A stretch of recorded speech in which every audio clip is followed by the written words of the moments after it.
guys, welcome to the class. This is yours JK. Today we are going to discuss about concept of levers. First of all, we are going to start with the working principle of levers. Lever, it is a rigid rod or bar. It has a capable of turning about a fixed point. That fixed point is called fulcrum. These are used as a machines to lift a load by applying the some amount of effort. It is a straight or curved. The levers are consists of a straight or curved based on the applications, and the working principle of the levers is same as what will happen in the movements. So this is about the introduction and working principle of lever. If you find out this diagram, this rod is called the lever here, which is used to lift the load by applying some amount of human effort, and this point where we are placed that lever is called the pivot point, or simply it's called fulcrum. Here is the fulcrum is a fixed pivot point. From this diagram we can easily understand that lever where we are placed, that stone is called the fulcrum, and which is we are lifting here, that is called the load, and what is the amount of force applied by the human, it is called effect. And next we are going to discuss about classification of levers. The levers are classified into based on the load and effort. These are generally classified into three types. First one is the first class levers.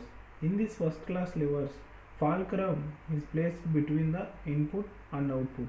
Nothing but that here that input and output is nothing but the what is the effort applied by the human and what is the load we are going to lift.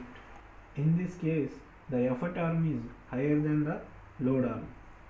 Next we are going to discuss about the first class lever application. The applications of first class levers mainly found in belt triangle levers used in the railway signaling arrangements, and rocker arm in IC engines, handle of hand pumps, and hand wheel of punching presses, and foot levers. These are the major applications of first class levers. Next we are going to discuss about the second class type levers. In the second class levers, output placed between the fulcrum and input. Let's see this clearly. Here that output is nothing but what is the load we are going to lift, and input is the what is the effort we are placing to lift that load.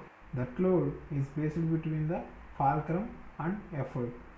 In this type of levers, the effort arm is more than the load arm. When we discuss about the applications of second class levers, these are mainly used in the lever loaded safety valves. And next we are going to discuss about third class levers. In this third class levers, input placed between the fulcrum and output.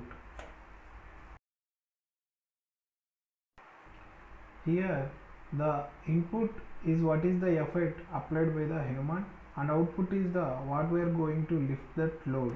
Simply in the definition of third class levers, the effort is placed between the load and fulcrum. In this type of levers, effort arm is less than the load arm. When we discuss about the applications of this type of levers, generally these type of levers are not used in the engineering practice. The best example for these type of levers are treadle swinging machine is the best example. So this is about the different type of levers and applications of levers. In the next class, we are going to discuss about the design process of three types of levers. If you have any queries regarding this lecture, please comment in comment box, and thank you for your watching.